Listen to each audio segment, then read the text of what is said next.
The old wooden door creaked open, its hinges groaning in protest as if it hadn't been used in decades.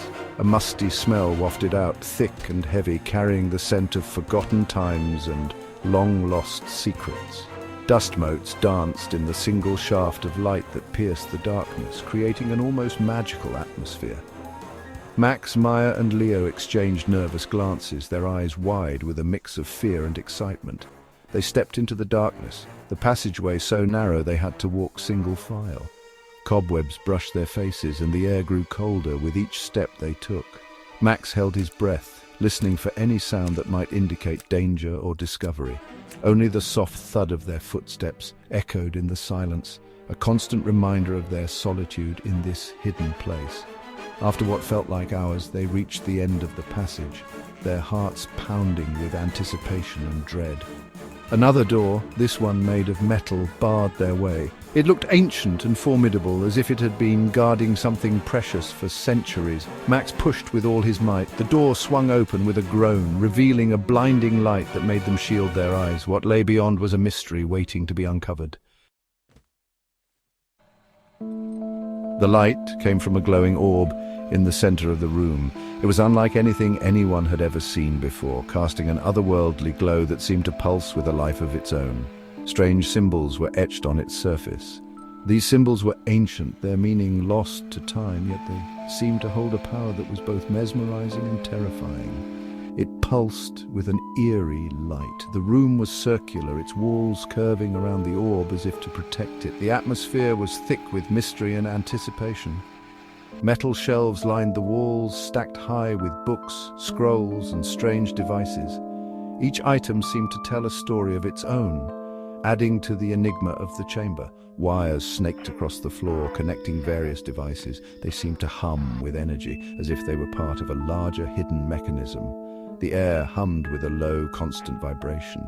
It was as if the room itself was alive, breathing in sync with the glowing orb at its center. What is this place? It feels like we've stepped into another world, one filled with secrets and untold stories. I don't know, but the air is thick with mystery and the unknown. But I think we've stumbled onto something big. This could be the discovery of a lifetime, something that changes everything we know.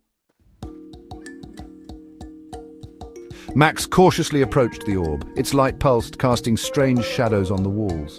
He felt a warmth radiating from it. It hummed, the sound resonating deep in his chest. As he reached out, a voice echoed in his mind. Who disturbs the orb of Azara? Max stumbled back, fear gripping his throat. Who's there? I am Azara, and this realm is mine. Leo stepped forward, his heart pounding in his chest. The weight of the decision ahead was almost too much to bear. He knew that every step he took brought him closer to a choice that could change everything. We can't just make a decision like that. This isn't something we can take lightly. The ramifications could be catastrophic, not without knowing the consequences. We need to understand what we're dealing with before we act. This isn't just about us, it's about everyone. The consequences, Azara hissed, are beyond your comprehension. Max felt a chill run down his spine. The air grew colder and the room seemed to darken. He knew deep down that activating the orb was too dangerous. The power it held was immense and the risks were too great. But what if deactivating it was just as perilous? But deactivating it, what would that mean for them? The uncertainty gnawed at him. Could they afford to take that chance? The room was filled with tension, each person lost in their own thoughts. We have to deactivate it. It's too risky. We can't let fear paralyze us. We have to act, and we have to do it now.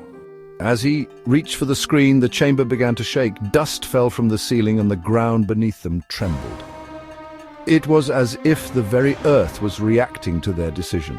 The ground split open, and from the chasm rose a creature of shadow and flame, its eyes burning with ancient rage.